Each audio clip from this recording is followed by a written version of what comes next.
My ex is coming to stay for a week. If you're uncomfortable, you can go to a hotel, my girlfriend declared. I replied, that's thoughtful of you. Then I booked myself a suite for the week and hired movers to put all my belongings in storage. She came home to an empty apartment.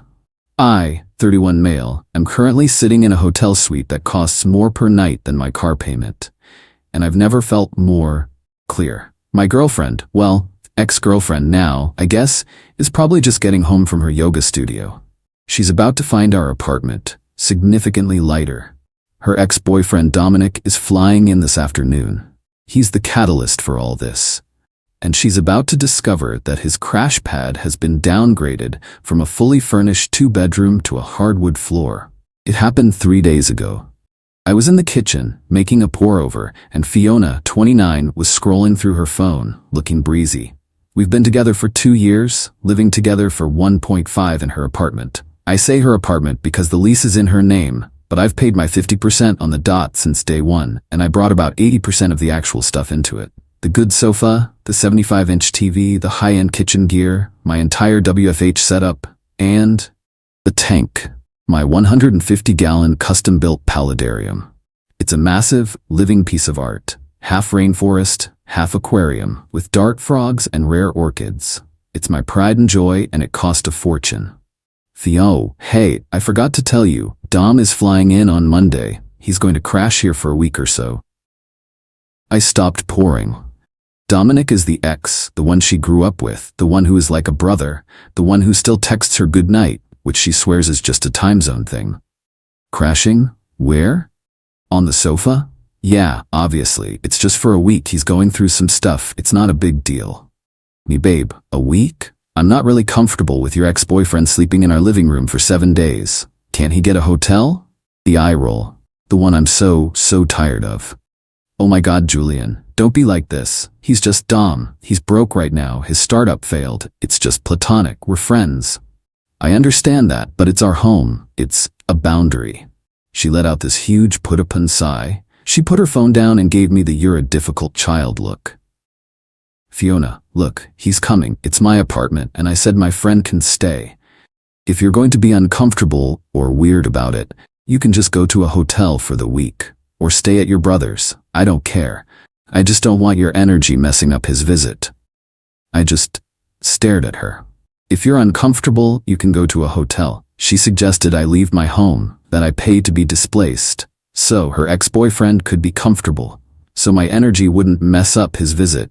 It was like a switch flipped. All the little compromises, the eye rolls, the "you're being paranoid" comments, they all just clicked into place. This wasn't a partnership. I was just the guy who paid for things and lived there. I smiled. A small, tight smile. Me, you know what, Fiona? That's incredibly thoughtful of you. I think I'll do that. I don't want to be in the way. She beamed, like I just solved her problem. Great. See? Easy. He lands Monday around 3 p.m. I'm picking him up after my 1 p.m. class. She kissed my cheek and went to get ready for the gym. Easy. The next 3 days were a blur of logistics. I am a project manager. I am good at logistics. Hotel. I didn't book a Holiday Inn. I booked a 10-day stay at an executive residence suite. Kitchen, king bed, twice weekly housekeeping. It's expensive, but I've been saving. I booked it starting Monday morning. Movers. I called a high-end moving company that specializes in rapid moves and delicate items. I explained I needed to be out in 1 4-hour window. Monday, 8 a.m. to 12 p.m. Fiona leaves for her yoga studio at 7:30 a.m. and doesn't get back until 1 p.m. It was perfect. I paid a premium for the rush job and the specialty team for the paludarium. Storage. I booked a 10 by 20 climate-controlled storage unit. The gift. I went to a big box store and bought the most expensive queen-sized air mattress they had, the kind with the built-in pump. I also bought a new set of sheets and a pillow. A little housewarming gift. I spent the weekend quietly packing my personal effects. My clothes, my toiletries, my documents. Fiona was busy texting, getting the place ready for Dom. She cleaned the guest bathroom. She bought his favorite snacks. She didn't notice me packing my DOP kit. She was too excited. This morning at 7:31 a.m., she left. At 8 a.m. the truck arrived. The crew was amazing. They were fast. They wrapped the sofa, the chairs, my standing desk, my entire WFH setup, including 3 monitors, the 75-inch TV, the sound system, the nice cookware, my espresso machine, the good knives. The last thing to go was the paludarium. It took 4 guys, and it was stressful, but they got it out without a crack. By 11:45 a.m., the apartment was empty. I left her stuff, her rickety old bookshelf, her bed. I took my mattress, left her old one, her clothes, her yoga mats. In the center of the vast, empty living room, I placed the box with the new air mattress. On top, I left a note. Fiona, per your suggestion, I've gone to a hotel so as not to mess up your visit with Dominic. I took my things so they wouldn't be in your way or make me uncomfortable. Have a great week. Julian.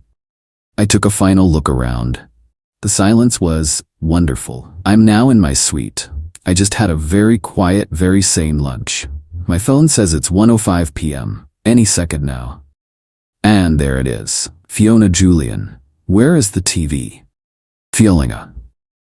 What is going on? This isn't funny. Where is all my stuff? Julian, answer me. Dominic is landing in an hour. Where is the sofa?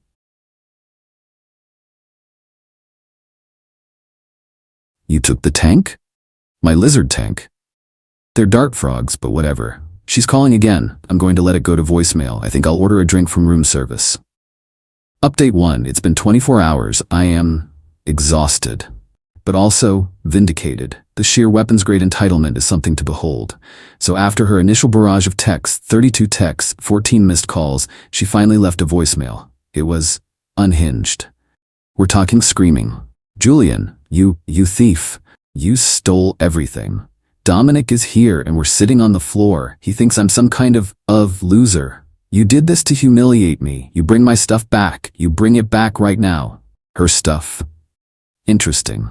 I didn't reply. I was busy sipping an old-fashioned and watching my much smaller hotel TV. The real fun started around 8 p.m. last night. She must have had a few drinks with Dom. A new number texts me. Unknown. Hey man, this is Dominic. Fiona's really upset. Look, I don't know what your problem is, but you've really screwed up her place. She's embarrassed. Can you just bring the TV and the sofa back tonight? We want to watch the game. The audacity, the unmitigated gall. He's the guest in my home that I'm not in, and he's demanding I return my possessions for his entertainment. Me? Who is this? It's Dom? Her friend? Ah, the guest. Listen, Dominic. Everything you're not sitting on belongs to me. I've moved out. Per Fiona's suggestion, she has an air mattress for you. I bought it myself. Enjoy. What? She said you were just being weird and went to a hotel. She didn't say you left. She told me to go to a hotel if I was uncomfortable. I was. So I left. Permanently. And I took my property. Have a good visit. This is messed up. You can't just leave her like that. Blocked. Then my phone rings. It's Fiona. I'm an idiot. I figured I should just get it over with. Hello? Julian, you talked to Dom? You're leaving me? Like, leaving? Yes, Fiona, you told me to leave my home for your ex. I'm not going to be a backup plan while you two catch up, I'm out. But my stuff. You took my stuff. You took the espresso machine. You took the good pans. You took the sofa. I helped pick out that sofa. Me, you picked it out. I paid for it. I have the $3,200 receipt. It's my sofa. The espresso machine was a gift from my brother. The pans were mine. And the tank. You know how much I loved that tank. You called the frogs lizards 5 minutes ago. I have the $4,000 receipt for the custom build. It's mine. All of it is. There was a pause. I could hear Dominic muttering in the background. Ask him about the deposit. The movers, they scuffed the walls, all down the hallway and the floor. You're going to lose me my security deposit. You have to pay for that. You owe me. Me, I'm paid up on my half of the rent until the 1st of next month. The moving company is fully insured. Send me a professional painter's quote and a flooring estimate for the actual damages, and I will forward it to their insurance claim department. That's how professionals handle it. A quote? I don't have time for a quote. I have a guest here. He's sleeping on an air mattress, Julian. An air mattress. A very nice one with a built-in pump. I bought it for him. You're welcome. I hate you. You're a big financial abuser. You took my furniture. I took my furniture. You seem confused about the difference. Goodbye, Fiona. I hung up. My hands were shaking. Not from fear. Just adrenaline. The sheer entitlement. They genuinely 100% believed that their right to have a comfortable reunion superseded my right to my own property. They thought I'd just fund it. This morning, I woke up to a new stream of texts. She's now claiming I stole her laptop. Her old crappy laptop was on my desk in my office setup. The movers in their efficiency packed the entire desk contents. Whoops, it's in a box in my storage unit. You stole my laptop. That's theft. I'm calling the police. Fiona, it was packed by mistake with my office equipment. I have it. I am apartment hunting today, but I can leave it with the concierge at my hotel. You can pick it up from the front desk this evening. You will have to show ID. The concierge? You're not even gonna meet me? And you're apartment hunting? So you're serious? This is all because of Dom? I told you he's just a friend. You are the most insecure, petty, controlling man I have ever met. I didn't reply. I've already found a new place, a one-bedroom, all mine. I'm signing the lease tomorrow. She can pick up her laptop whenever. But she's not getting my new address. Update 2. It's been a week. I've moved into my new apartment. The movers were again fantastic. The paludarium is set up in my new living room. The frogs are happy, and the sound of the waterfall is the only drama I'm dealing with. The hotel stay was nice, but expensive. I'm glad to be in my own space. The fallout with Fiona has escalated. The entitlement has gone critical. First, the laptop pickup. She showed up at my hotel. I'd left it with the front desk, just as I said. I was in the lobby bar, working on my own laptop, and saw her come in. She went to the desk. The concierge asked for her ID. Fiona, I'm here to pick up a package from Julian. Yes, ma'am. May I see your ID, please? Fiona, through grit teeth. It's just a laptop. He knows I'm coming. Policy, ma'am. I can't release a package without ID. She was fuming. She clearly expected me to be there, groveling, begging her to take me back. She shot a look around the lobby, saw me, and her eyes narrowed. She shoved her driver's license at the concierge, snatched the laptop bag, and stormed over to my table. So this is it? You hide behind a concierge? I wasn't hiding. I was efficient. You got your laptop. You're welcome. Dominic left. Oh? That's a shame. Did he not enjoy the air mattress? He left because you made it so uncomfortable. He said our situation was too chaotic. You ruined it. He was going to help me with my new business idea. His startup failed. How was he going to help you? He has connections. You don't know him. You just destroyed everything. And for what? Because you're jealous? I finally looked up. I closed my laptop. I'm not jealous, Fiona. I'm just done. You told me, your partner, to leave my home so your ex could stay. You didn't ask, you told me, and you suggested I pay for the privilege. That's not a partnership. That's a landlady and a very stupid tenant, and I'm not a tenant anymore. But the tears started. Real ones this time. I can't afford the apartment by myself, Julian. You know that. The rent, you have to come back. No, I don't. Then you have to pay. You owe me. For the furniture. It was our furniture. You can't just take it. I did take it. It's in my new apartment. It looks great, by the way. I have the receipts, Fiona, all of them. You're not on my bank account. We're not married. It's my property. She just stared at me, her face crumbling. The entitlement was being replaced by sheer, cold panic. You owe me $2,500 for new furniture, or I'm taking you to small claims court. Go ahead. I'll see you there. Bring your proof that you paid for anything. Now I have work to do. You should probably go figure out your rent. She thought that was the end of it. Oh, I was naive. 2 days later I get a call. Unknown number. I'm smart now. I let it go to voicemail. The voicemail, it's not Fiona. It's her mother. Sharon. Julian, this is Sharon, Fiona's mother. I am appalled. I am just hearing about what you've done to my daughter. You abandoned her. You stole all her possessions and left her in an empty apartment to be evicted. What kind of a man does that? She is sobbing. You have broken her heart and you've left her homeless. You call me back. You call me back and you tell me how you're going to fix this. She genuinely thinks I'm gonna fix this. I didn't call back. This resulted in a pincer movement. Her mother started calling my mother. My mom, who is a sweet, retired librarian, was suddenly getting calls from this hysterical woman, Sharon, screaming about how her son was a thief and a cruel financial abuser. My mom called me, confused. Julian, honey? What is going on?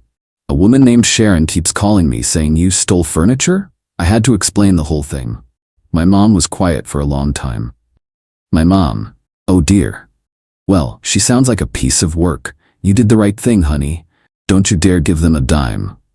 My mom then blocked Sharon's number.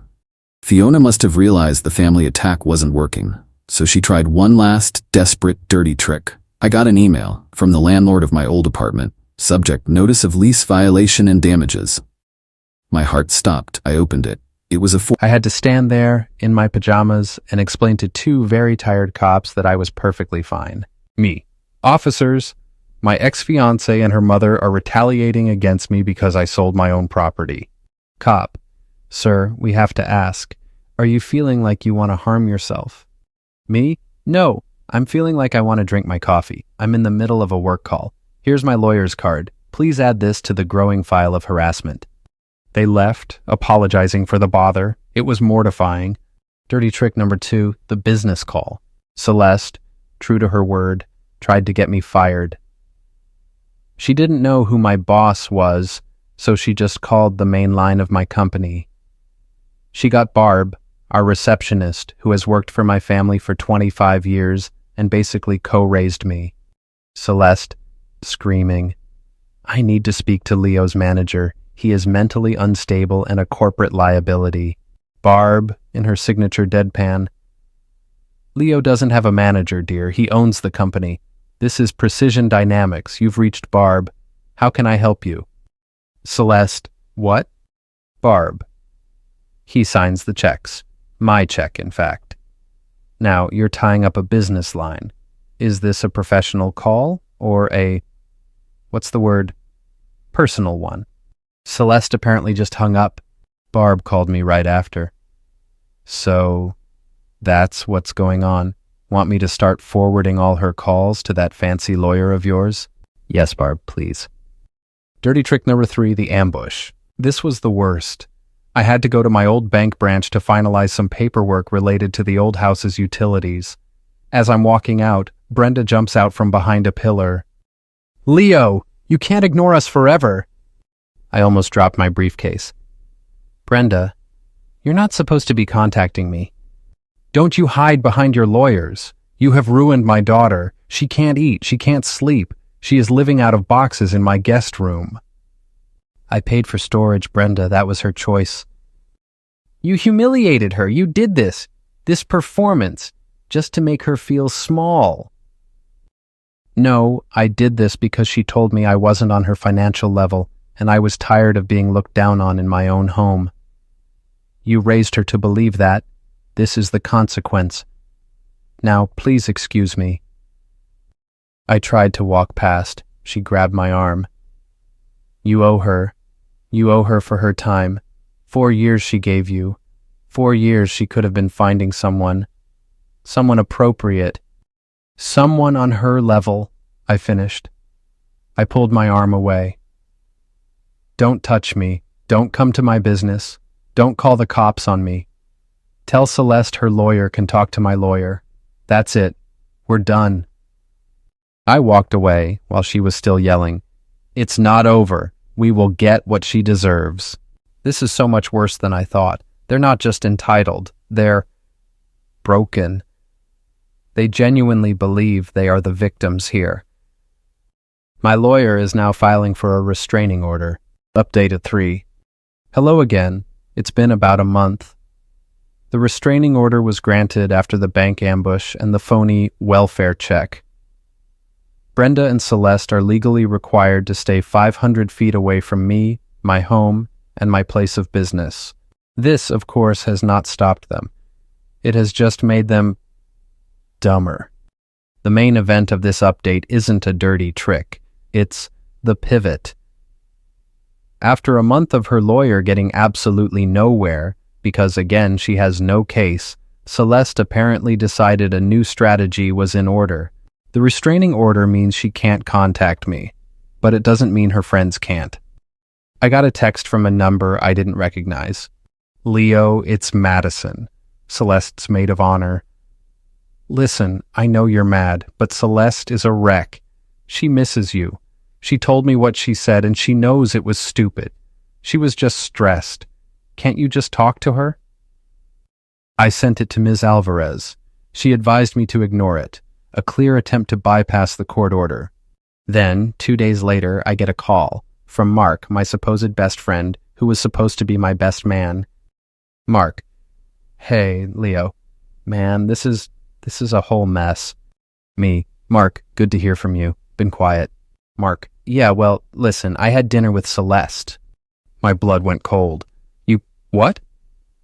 Mark: Just hear me out. She reached out. She's devastated. She told me everything about your company, the inheritance. Leo, why didn't you tell me? Me: It's my business, Mark. It's not who I am, or I thought it wasn't. Mark: Well, that's the thing. Celeste gets it now. She sees the full picture. She was just acting out because she was insecure about her finances, trying to, fake it till you make it. She loves you, dude. She's just ambitious. You should admire that. Me: She told me I wasn't on her level, Mark. She and her mother humiliated me. They harassed me. They called the cops on me. Mark: They were panicking. You pulled the rug out. What did you expect? Look, she's willing to go to counseling. She'll do whatever it takes. She just wants her life back. Your life. I couldn't believe what I was hearing. He'd been completely turned. Me: Mark, did she or Brenda offer you something? Mark: What? No, dude, that's low. Me: Is it? Brenda cornered me at my bank. Celeste tried to get me fired. They're not panicking. They're manipulative. And now you're their puppet. Tell Celeste. No, don't tell her anything. I'm disappointed in you, Mark. I hung up. But the grand finale, the revenge part you've all been waiting